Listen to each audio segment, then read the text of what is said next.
13 de enero de 1881. Nos acercamos a Chorrillos.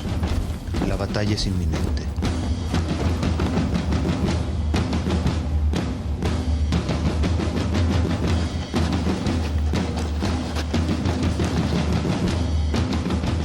A lo lejos se divisan las líneas enemigas. El aire está espeso.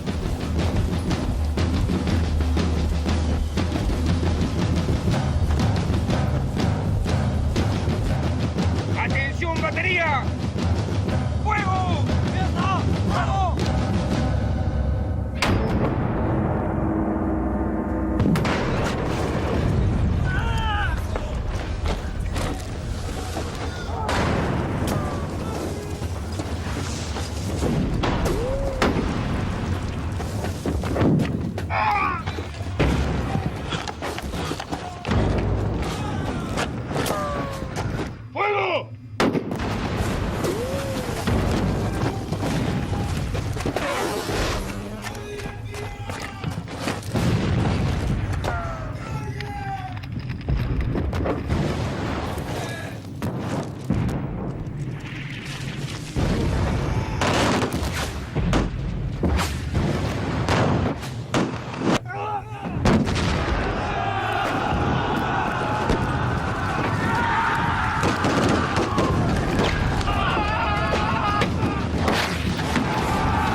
Aquí en Chorrillos caí. No supe si entramos a Lima, tampoco si ganamos la guerra. Simplemente me quedé acá, en el desierto, esperando una sepultura definitiva para poder descansar. Quizás algún día regrese a mi país, a mi tierra.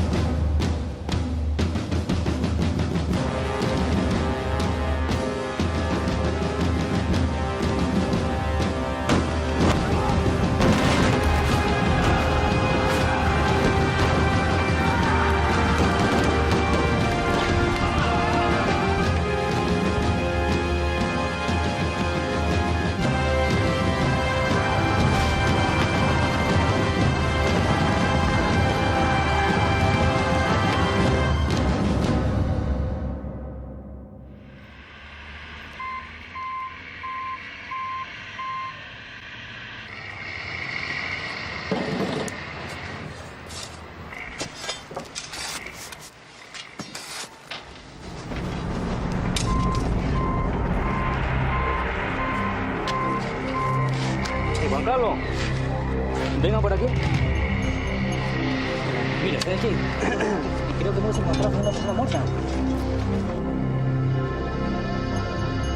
El 10 de marzo de 1998, aquí, en las faldas del Cerro Zigzag, en el distrito de Chorrillos, en las afueras de Lima, un grupo de obreros trabajaba en la construcción de una cerca para la Escuela Nacional de Policía. Cerca de las 18 horas, al remover la tierra, desenterraron parcialmente un cadáver.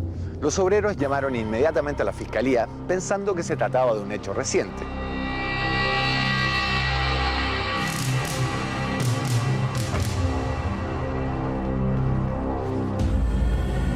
Pero al llegar al lugar, la fiscal observó, bien conservado en medio de la arena, el cuerpo de un hombre vestido con un antiguo uniforme militar.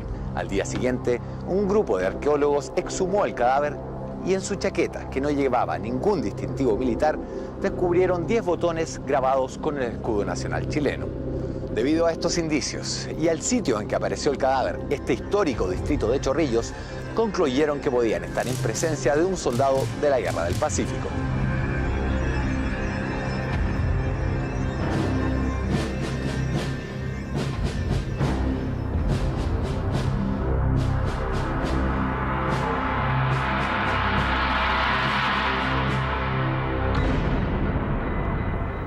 Mi historia como soldado empieza aquí, el día de mi reclutamiento.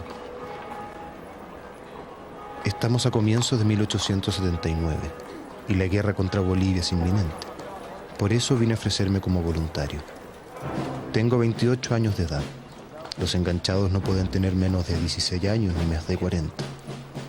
Con los cornetas y tambores, la edad mínima baja a 10 años. El ejército no hace distinciones. Hay gente como yo que sabe leer y escribir, y también hay campesinos y mineros. Algunos vienen por la paga de 6 pesos y por el vestuario y la comida. Otros como yo, por convicción.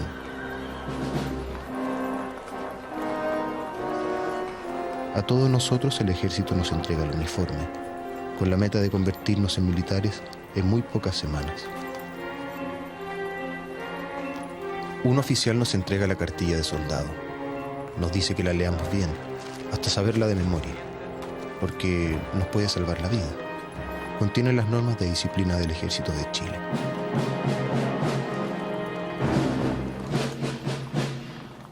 Es necesario que el mundo sepa que sí hay algo pendiente entre Bolivia y Chile.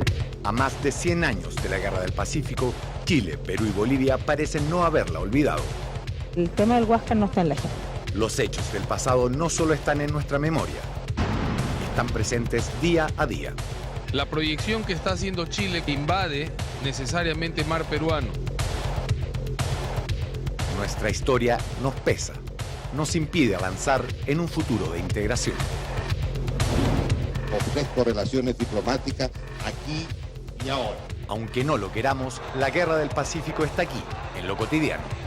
El pueblo chileno también reclama el mar para Bolivia. Los tratados no se modifican porque una parte así lo desea o lo estima.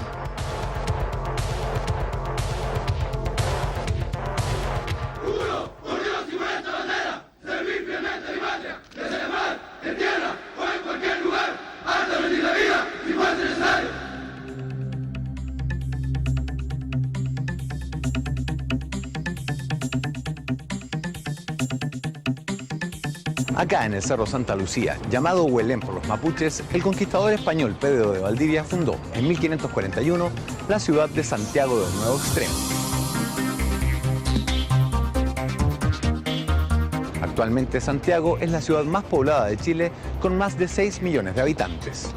Para 1879, año en que comenzó la Guerra del Pacífico, Chile ya era un país con una fuerte identidad minera y con importantes inversiones en el oro, la plata, el carbón y el salitre. Hoy Chile, con 17 millones de habitantes, destaca a nivel latinoamericano por su estabilidad económica y política y por ser gobernado por primera vez en su historia por una mujer, la doctora socialista Michelle Bachelet. En Santiago instalamos cabinas de video y preguntamos a los chilenos por qué empezó la Guerra del Pacífico.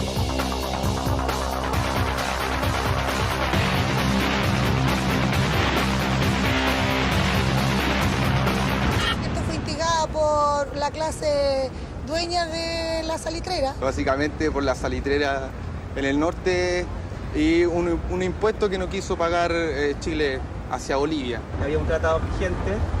Bolivia no respetó ese tratado de impuestos, trató de expulsar a los trabajadores y colonos que había en esa zona. Chile se opuso a eso y comenzó la guerra. Perú empezó a subir impuestos. ¿Ah? ¿Por qué razón? Porque quería Perú adueñarse de las minas. Claro que eran dueños, pero si no estaban trabajando y era empresa extranjera. Creo que fue por un tema limítrofe relacionado con el salitre que empezó a desencadenar la Guerra del Pacífico. Perú, hoy con 26 millones de habitantes, es gobernado por segunda vez en su historia por el abogado Alan García, dirigente del partido Alianza Popular Revolucionaria de América, APRA. En las calles de Lima le preguntamos a los peruanos por qué empezó la Guerra del Pacífico.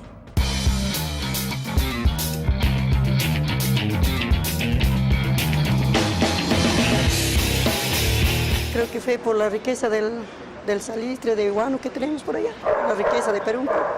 Se le acababa a Chile salitre y como en Antofagasta había salitre que era parte boliviana, motivó la guerra.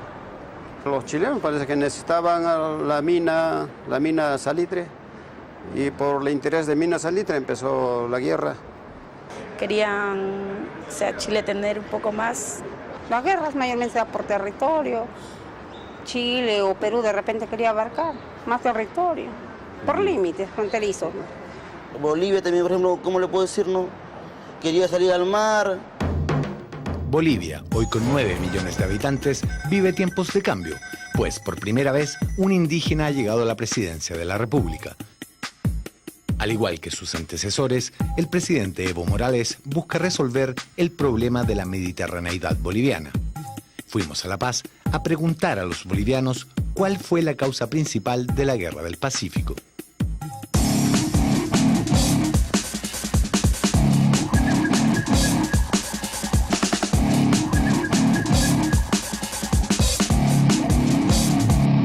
La Guerra del Pacífico comenzó por los intereses transnacionales del salitre que operaban en Chile y por los gobernantes que se debían a esos transnacionales. Yo no vería solamente a Chile de por medio en esta guerra, sino también a otros intereses extranjeros. Se ha generado a través, digamos, que quiso, digamos, imponer un pequeño impuesto a la explotación del salitre, del guano y de algunos otros recursos naturales que tenía Bolivia. El caso es que en la región del litoral existía salitre, eso lo saben todos. Esa es una de las razones principales. Comprendemos de que las guerras lo generan las transnacionales, intereses económicos, por generar un monopolio y una hegemonía, vamos a decir, económica y política.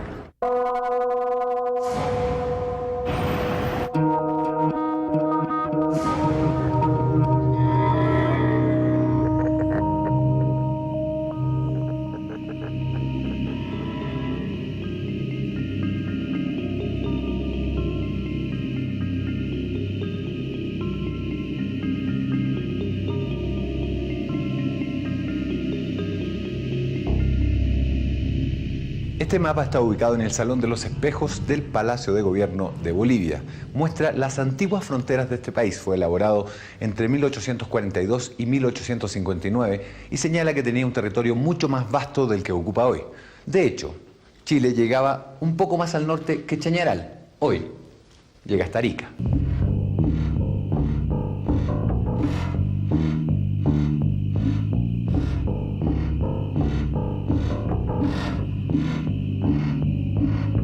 Hace 140 años se vivía aquí una intensa actividad económica y el salitre era conocido como el oro blanco.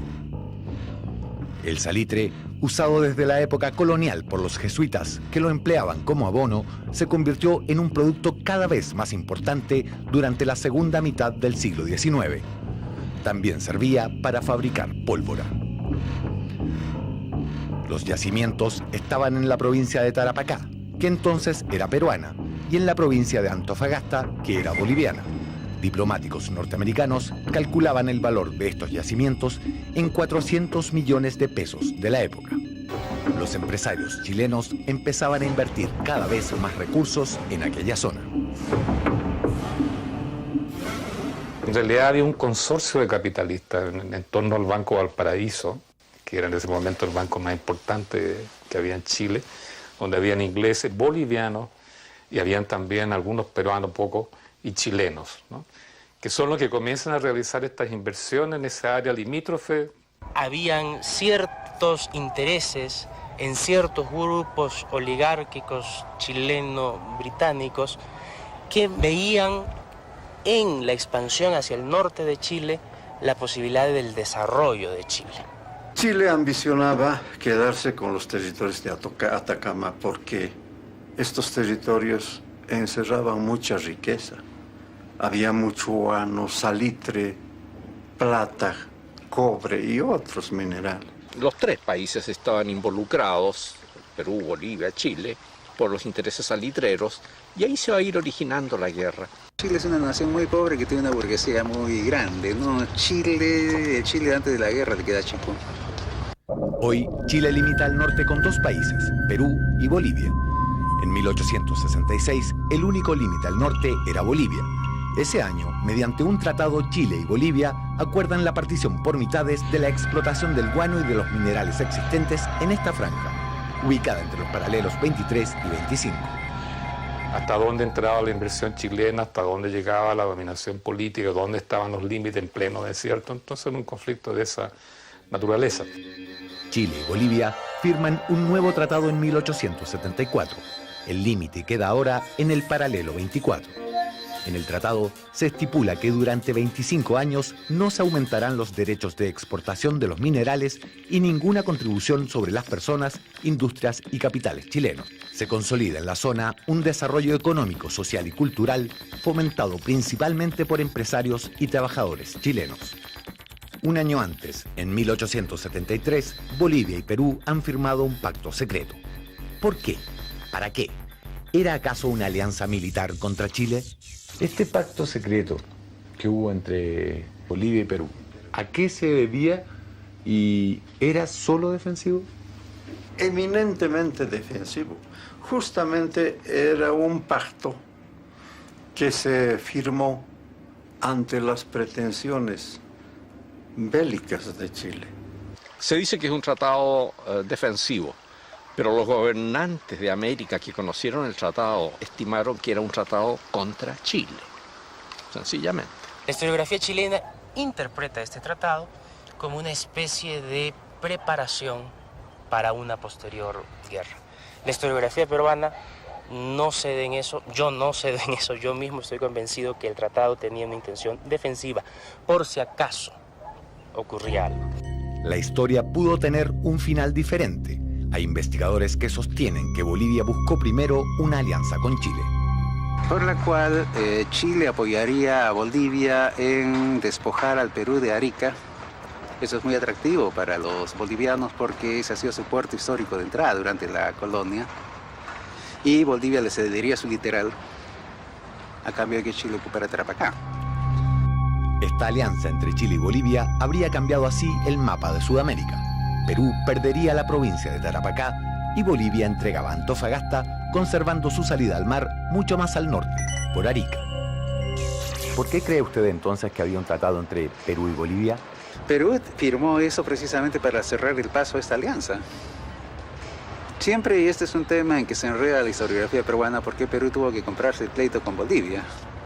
Basadre contesta, y yo estoy de acuerdo que no tenía alternativa. Si es que no se aliaba con Bolivia, Bolivia se iba a aliar con Chile contra el Perú. Más tarde, Perú y Bolivia empiezan a tantear a Argentina para que se incorpore a este tratado defensivo secreto. Este escenario, que en círculos militares es conocido como HB3 o hipótesis vecinal 3, es decir, una guerra en 3 frentes contra 3 países al mismo tiempo, es la peor pesadilla que Chile, a lo largo de su historia, siempre ha tratado de evitar. El diseño era bueno, ¿no? Es decir, Perú y Argentina con armada neutralizaban a la armada chilena y no hubiese habido guerra. Bolivia no contaba porque no tenía armada. Pero ¿quién patea el tablero y quién impide que se concrete esta alianza? Paradójicamente Bolivia. En los años previos a la Guerra del Pacífico, Chile y Argentina vivían otra larga y desgastante negociación por la posesión de la Patagonia, un territorio de 1 millón de kilómetros cuadrados, rico también en recursos naturales. Chile, para no tener tantos frentes abiertos, se desprenderá finalmente de la Patagonia, evitando así una guerra con Argentina. Mire, la Patagonia estaba fuera de la mentalidad chilena.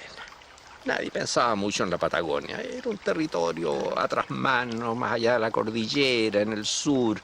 La gravitación de Buenos Aires era evidente en la Patagonia. Entonces, como que no se le tomaba real peso. Un dato doloroso hasta el día de hoy para los historiadores bolivianos es que los empresarios de las minas de plata estaban más interesados en explotar estas riquezas al interior del país. Antofagasta y Sumar no les importaban tanto. Y se tenía territorios en el litoral pacífico, los desatendió, no pusieron toda la atención en esos territorios o incluso en sus riquezas. En el caso de Bolivia es más complicado porque se ha desarrollado una visión de la historia que acalla muchas cosas. Y creo que tiene que ver con el papel jugado por la oligarquía boliviana y particularmente por los patriarcas de La Plata, ¿no?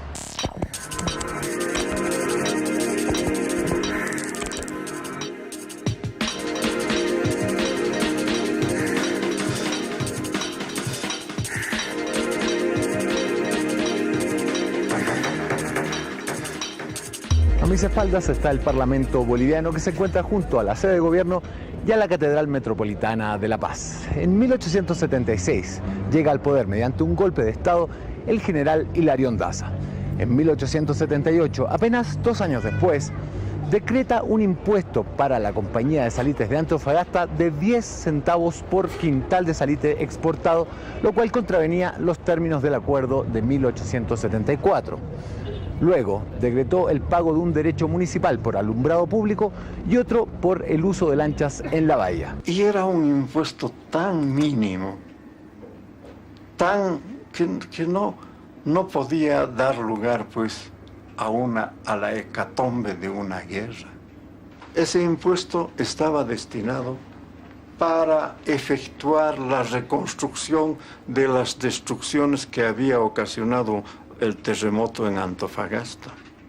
Pero lo que importa en derecho internacional no es el detalle de una medida, sino que se está violando un tratado.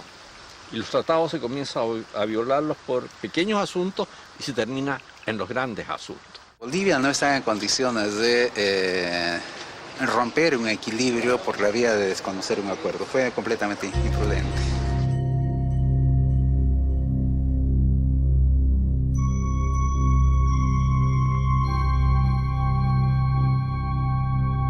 Hasta ese momento, el conflicto entre Chile y Bolivia sigue girando en torno al alza de impuestos, pero los bolivianos niegan que ese argumento haya sido suficiente para iniciar una guerra. ¿Cuáles son las enseñanzas que reciben hoy en día los escolares bolivianos sobre el origen de la Guerra del Pacífico? Para averiguarlo, fuimos a la zona de El Alto y entramos a una clase de historia. Buenos días, jóvenes. Buenos días, profesor. Tomar asiento. Gracias. ¿A qué se debió esta guerra? Las causas. Se fija un arancel de 10 centavos por quintal del salitre exportado, del salitre sacado. Solamente 10 centavos. Los chilenos y compañías internacionales que estaban inmersas en esto se niegan a pagar. Y otra causa, la ambición chilena. Sí, disculpe, yo soy chileno. A mí en la escuela, hace ya muchos años, me enseñaron también la historia del Pacífico y nos dijeron que la causa principal de la guerra fue, en primer lugar, la violación del Tratado de 1874, que establecía que no se podían cobrar más intereses sobre el salitre explotado. Y en segundo término, la existencia de un pacto secreto entre Perú y Bolivia. ¿Me podría explicar usted, bajo la visión boliviana, qué tanto sustento tiene eso? El impuesto de 10 centavos por quintal era necesario. Era un recurso natural nuestro que los chilenos estaban explotando arbitrariamente.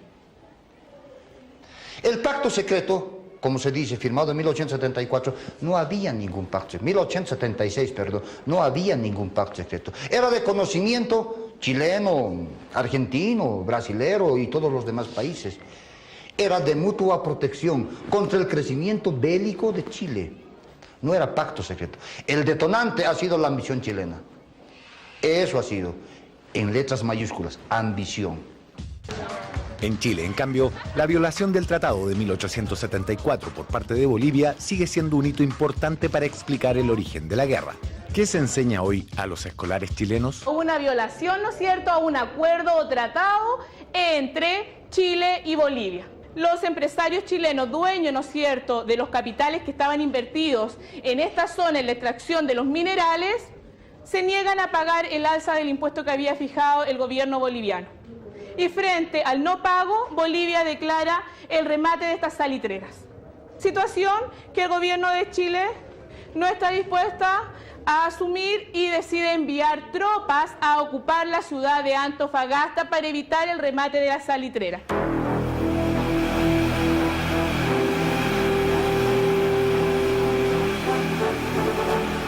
Vamos, señores, ¿qué pasa con esa caja?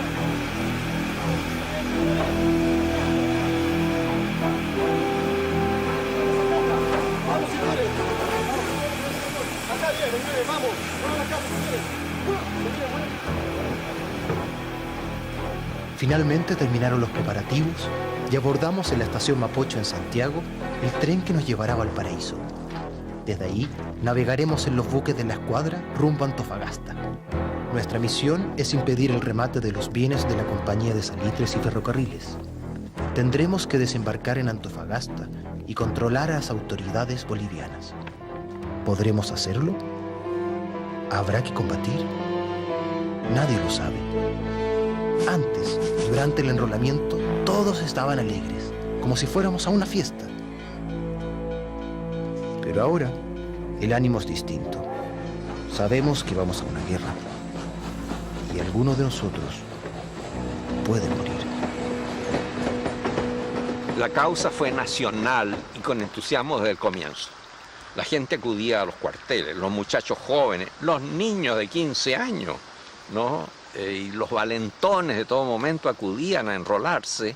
Diría yo, el 90% del ejército chileno estaba formado por peones, gañanes, por rotos, que eran reclutados violentamente a la fuerza a través de las levas.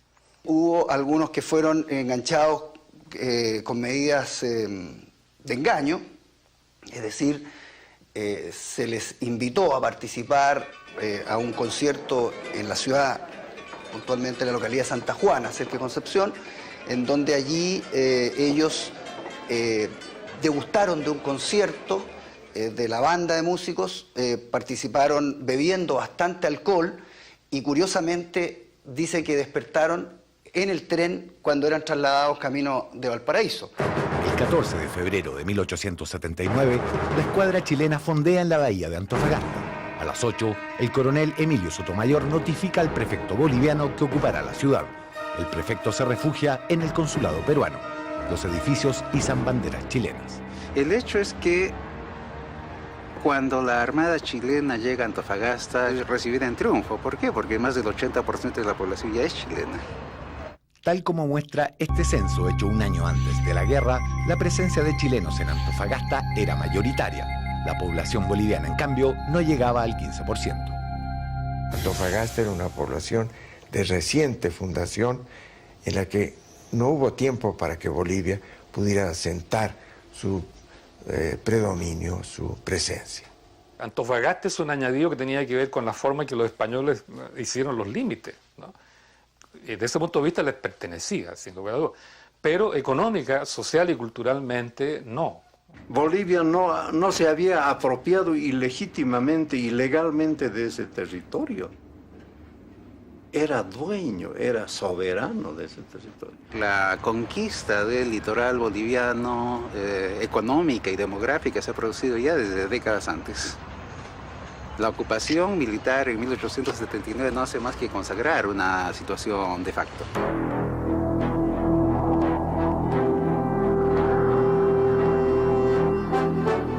Desembarcamos en Antofagasta sin disparar un solo tiro.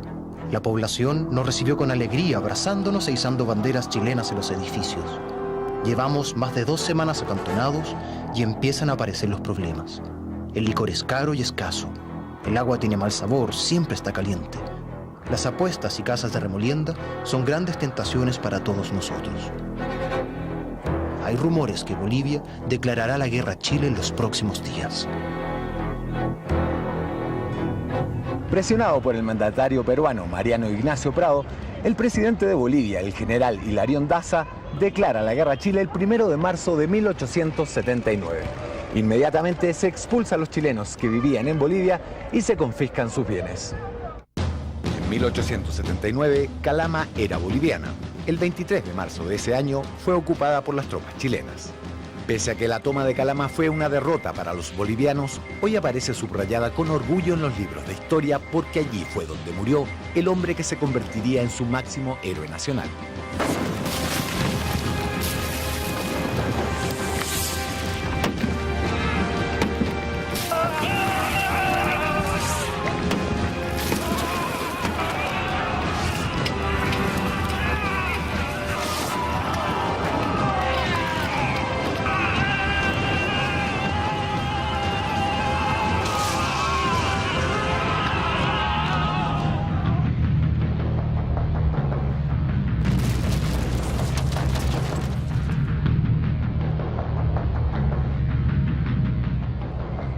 Que se rinda a su abuela, carajo. Esa frase convirtió a Eduardo Avaroa, cuya estatua vemos aquí a mi espalda, en el principal héroe boliviano de la Guerra del Pacífico. La pronunció cuando defendía la ciudad de Calama del avance del ejército chileno. Es uno de los héroes mayores de Bolivia. Él estuvo hasta el último en la defensa del sitio que se le había señalado.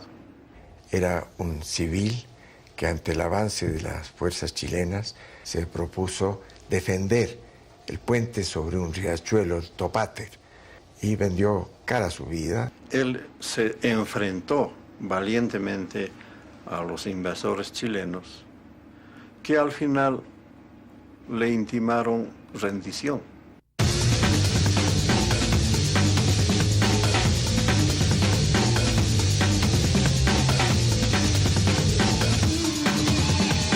¿Tú sabes quién fue Eduardo Avaroa?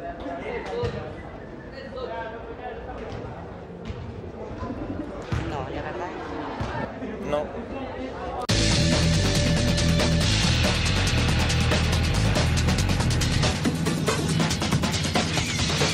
¿Tú sabes quién fue Eduardo Avaroa?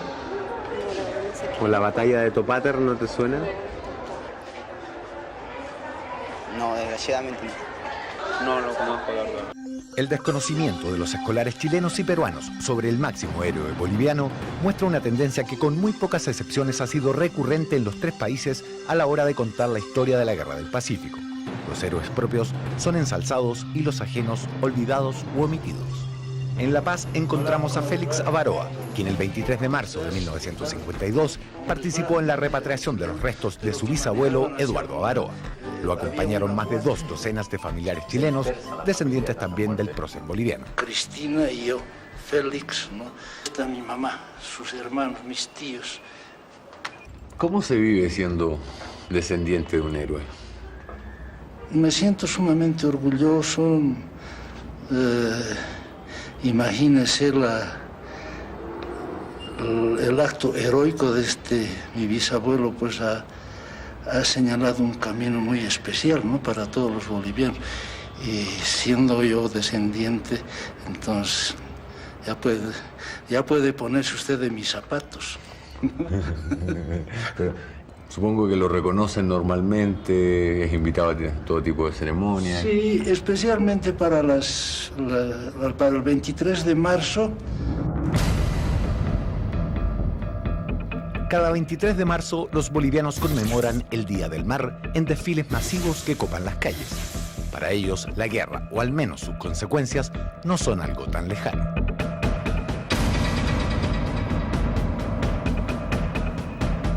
Más allá de las ceremonias oficiales, el recuerdo de la guerra está presente, tanto en los medios de comunicación como en el resto de la sociedad. Hemos vivido en una cultura antichilena, porque siempre nos mostraron desde los primeros años de educación del sistema formal de que los chilenos nos habían quitado, ¿no? ¿Ya han sido educados los niños, los jóvenes bolivianos en la óptica del vencido? Claro que sí, pero del vencido en guerra desigual. Y nosotros tenemos la percepción de ser vencidos, pero con dignidad. ¿Cómo nos perciben los bolivianos medios a nosotros? Como un país atropellador, usurpador. En las calles de La Paz descubrimos que no todos los bolivianos tienen opiniones hostiles sobre Chile y los chilenos. Nosotros opinamos que el pueblo chileno es excelente. Acá en la escuela nos enseñan un poco de resentimiento hacia los chilenos, ¿no? Del pueblo chileno pobre tengo un muy bonito concepto, gente maravillosa, no así de la oligarquía chilena. Yo creo que los chilenos son una de las partes más destacables de América Latina, se podría decir.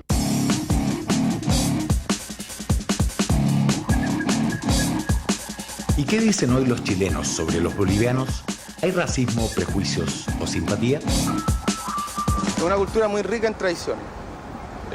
Son personas bastante esforzada, igual que nosotros. Como los europeos nos ven a nosotros así, nosotros estamos tratando de mirar también a los que son poca cosa para nosotros. Creo que ese es el comportamiento de la sociedad chilena y que es peligroso. En cuanto a los peruanos y los bolivianos, los veo como naciones resentidas con nosotros. El 5 de abril de 1879, el presidente chileno Aníbal Pinto declara la guerra a Bolivia, gobernada por el general Hilarión Daza, y al Perú, gobernado por el general Mariano Ignacio Prado. Estamos ahora acantonados en las afueras de Antofagasta. El alto mando nos envió al desierto para mantener la disciplina y alejarnos de los juegos de lotería, los prostíbulos, las riñas y las borracheras. La diana es a las 5 de la mañana. A las 6 empiezan los ejercicios. Así seguimos hasta las 10:30 de la mañana, hora del rancho, que se compone de papa, caldo con frangollo y a veces un trozo de carne. Nuestra ración diaria de agua es de 1 litro por persona.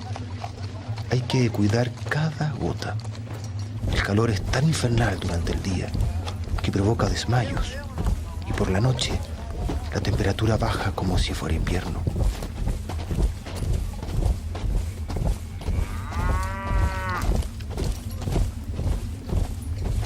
Sigo sin entrar en combate. Por ahora, la guerra se está peleando en el mar.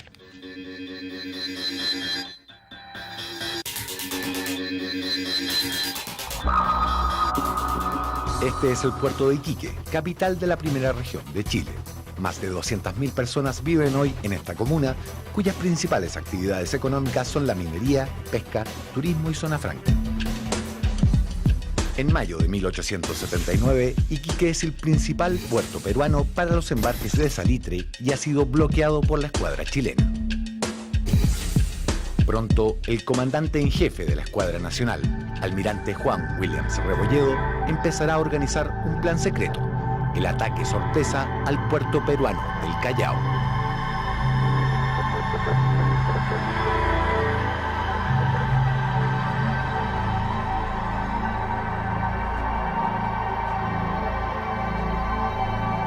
Este es el puerto peruano del Callao. Ubicado a unos 15 kilómetros de Lima, es un puerto fundamental desde la época de la colonia. Durante la Guerra del Pacífico debía desarrollarse aquí un importante combate. Sin embargo, la batalla del Callao nunca tuvo lugar. El almirante chileno Williams Rebolledo, en una maniobra arriesgada y secreta, había traído hasta aquí a toda la escuadra chilena. Estaba dispuesto incluso a sacrificar uno de sus buques para llenarlo de explosivos y convertirlo en un torpedo flotante con el cual hundir al Huáscar o a la Independencia. En Perú lo supieron. Supieron que habían dejado 2 buques solos, no tenían claro cuáles, y que la escuadra nuestra había salpado hacia el norte. Entonces, eso llevó a que salparan estos dos blindados. Si los encontraban en Iquique, bien, y si no, seguían para hostilizar el resto de los puertos chilenos, siendo su objetivo principal Antofagasta. Sin embargo, producto de la niebla o la distancia, la escuadra nacional no se percata que el Huáscar y la Independencia han zarpado rumbo a Iquique y se cruzan con ellos en alta mar. Al llegar al Callao, se dan cuenta que el plan fracasa. Ahora solo la Esmeralda y la Covadonga permanecen custodiando Iquique. Williams dispuso que se quedara la Esmeralda y la Covadonga porque eran los buques que tenían menor andar, estaban en peor estado operativo y tenían la menor capacidad ofensiva. A cargo del bloqueo de Iquique ha quedado el comandante de la corbeta Esmeralda, Arturo Prat Chacón, recién ascendido a capitán de fragata. Prat está casado con Carmela Carvajal y tiene 31 años de edad. Prat, marino, abogado y ex profesor de la Escuela Naval, encabeza una tripulación integrada por 215 marinos y soldados de artillería, la mayoría chilenos. También hay algunos italianos, ingleses, franceses, escandinavos, griegos y un maltés, el marinero Esteban de Pons.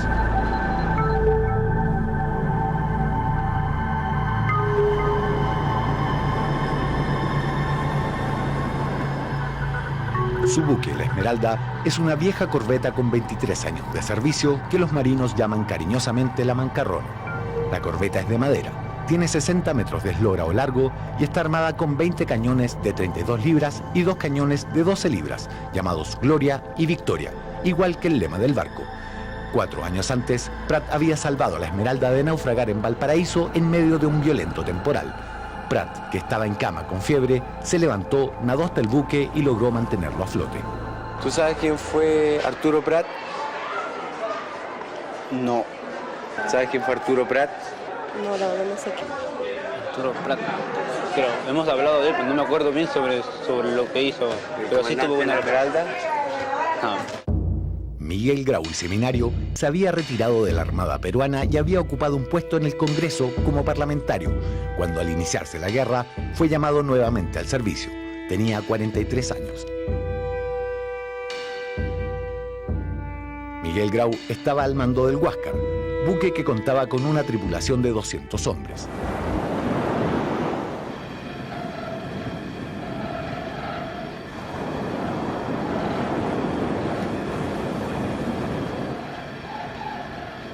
El Huáscar era un monitor, es decir, un buque blindado con casco de metal de fabricación inglesa. Tenía un espolono ariete en la proa que le servía para perforar el casco de los buques enemigos y estaba armado con 2 potentes cañones Armstrong de 300 libras, montados sobre una torre giratoria que accionaban 16 hombres. ¿Tú sabes quién fue Miguel Grau? Miguel Grau fue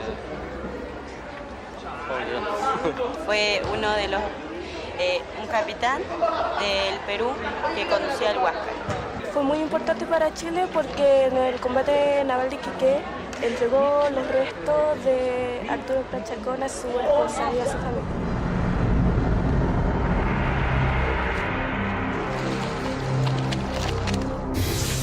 El 21 de mayo de 1879 se libró aquí, en Iquique, el combate naval más importante de la Guerra del Pacífico. Los buques peruanos Huáscar e Independencia se enfrentaron a los chilenos Esmeralda y Covadonga. Para algunos historiadores, en este combate se decidió la Guerra del Pacífico y todo lo que ocurrió después fue una carnicería inútil. Cuando el Huáscar y la Independencia llegan a Iquique, esperan que los chilenos se rindan para capturar las naves y levantar el bloqueo del puerto. El transporte chileno La Mar se fuga hacia el sur al inicio del combate. La Covadonga sale detrás, seguida por la Independencia. La Esmeralda queda frente al Huáscar, que no se atreve a acercarse por temor a minas submarinas. Sin embargo, igual la bombardea. Pero la Esmeralda no está dispuesta a rendirse e iza 2 banderas chilenas en caso de que una de ellas caiga durante el combate.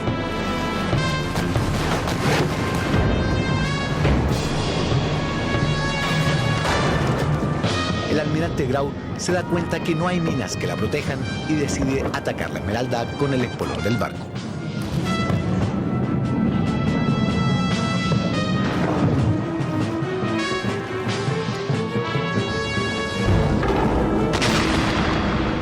Una vez encima, transforma la cubierta de la Esmeralda en un matadero.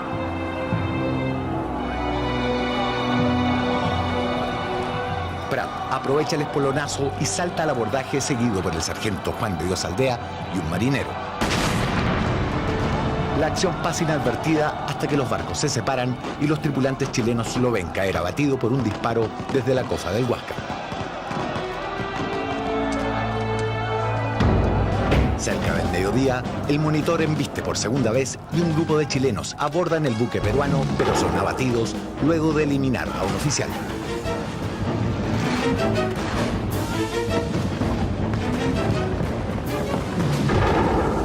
A las 12:10, después del tercer espolonazo, la Esmeralda se hunde. El guardiamarina Ernesto Riquelme dispara el último cañonazo. Sobreviven 68 tripulantes, 147 han muerto. Entre ellos, el corneta Gaspar Cabrales, un niño de 13 años que murió por una granada sin alcanzar a dar el toque de abordaje cuando Prat salta sobre el Huáscar. Mientras, la Independencia ha perseguido a la Covadonga hasta los bajos de Punta Gruesa.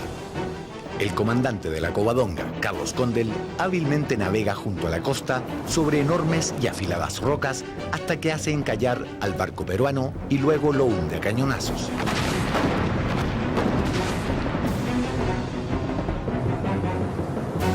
A esa hora, la Esmeralda ya toca el fondo de la bahía.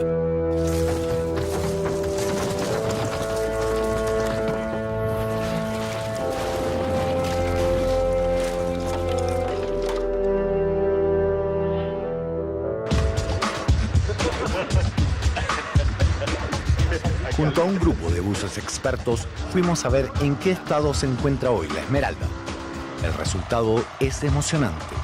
Estas son probablemente las imágenes más detalladas sobre la condición actual de la Esmeralda.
Seguimos acampando en las afueras de Antofagasta, esperando los acontecimientos que se desarrollan en el mar. Tratamos de disiparnos, pero siempre atentos a cualquier orden o sorpresa.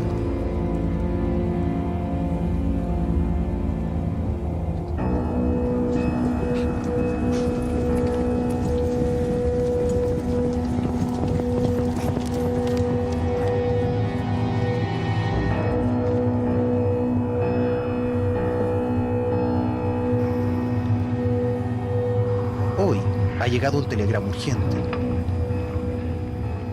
4 barcos con hombres y pertrechos han llegado sanos y salvos a Antofagasta gracias al sacrificio de la tripulación de la Esmeralda, que fue hundida en Iquique al enfrentarse en combate desigual contra el Huáscar, que venía avanzando de norte a sur por el Pacífico. La Armada peruana, nos dicen, perdió además a su mejor buque, la Independencia, encallado en Punta Gruesa. Se nos ha confirmado desde Mejillones que gracias a la astucia del comandante de la Covadonga, Carlos Condel, y el sacrificio del comandante de la Esmeralda, capitán Arturo Prat, nuestro convoy con pertrechos llegó sano y salvo a la costa de Antofagasta. Gracias a la heroica acción de la Marina de Chile, la Independencia fue hundida en Punta Gruesa, obligando al Huáscar a rescatar a sus náufragos y retornar a Iquique.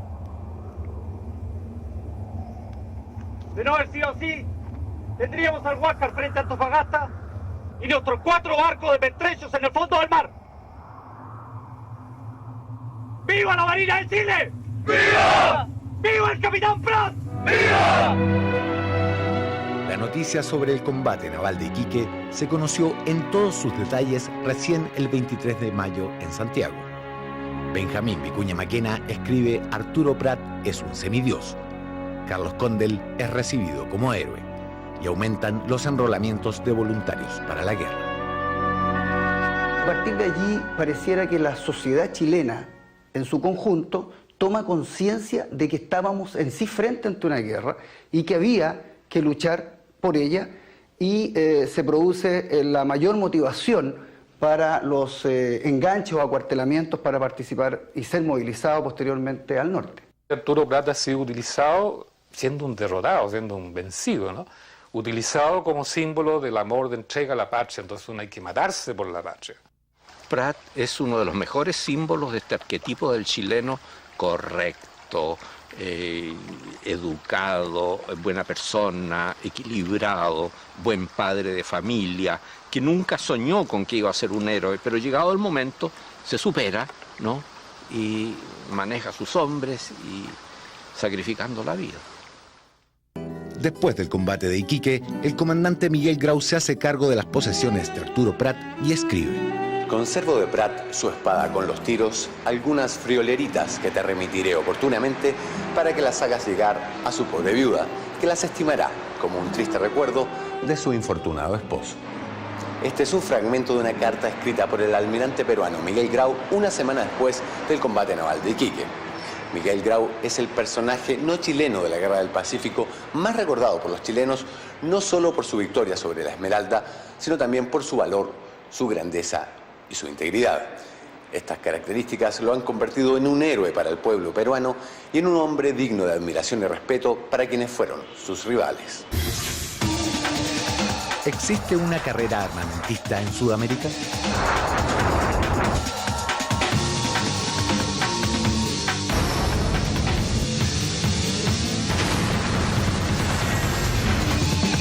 ¿Hay carrera armamentista? No. El Perú no tendría como sostener una carrera armamentista. Más bien hay preocupación del Perú por estas periódicas renovaciones de armamento chileno que preocupan en términos de la ruptura de un equilibrio militar que a todos nos convendría que se mantenga más bien de perfil bajo.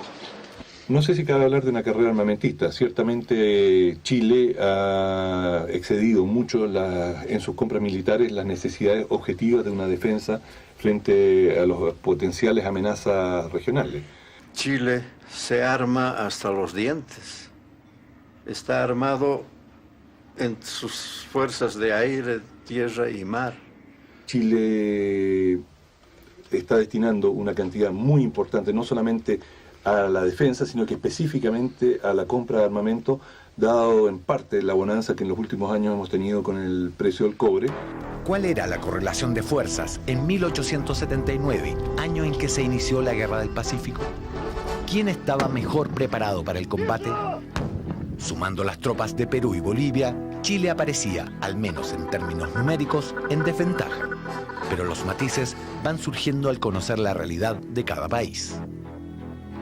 Tanto Bolivia como Perú tendrán problemas a lo largo de la guerra con aquellos campesinos que no son militares profesionales y que, llegado el momento de las cosechas, optarán por regresar a sus hogares. Estamos en junio de 1879. Seguimos acantonados en las afueras de Antofagasta. Mi regimiento todavía no entra en combate. Ahora que sé manejar bien un arma, me han confiado nuevas responsabilidades. Me toca enseñarle a disparar a los nuevos reclutas, la mayoría guasos que han sido enganchados al sur de Santiago o antiguos obreros en alguna mina de plata. ¡Para guerra! ¡En posición!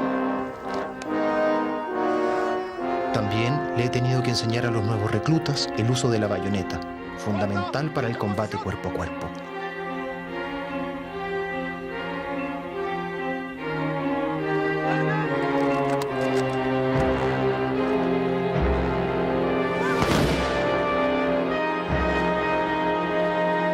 Hasta 1879, el arma náutica principal en el mundo es un tipo de barco blindado capaz de navegar casi a ras del agua, el monitor. Perú posee un monitor, el Huáscar, que en manos de su comandante, el almirante Miguel Grau, se ha convertido en la pesadilla de la Armada chilena.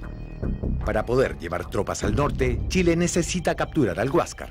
También está en juego, según los historiadores, el dominio del Pacífico Sur. En el Pacífico Sur hay dos centros de progreso, Callao y Valparaíso. Que para que uno emerge, el otro tiene que perecer, y esa es la razón por la que llegaron hasta Lima. Lo que quiero decir es que no está solo de por medio el guano y el salitre, no solo está la conquista de ese territorio, sino está la definición de esa lucha que hay por la supremacía en el Pacífico Sur a lo largo del siglo XIX.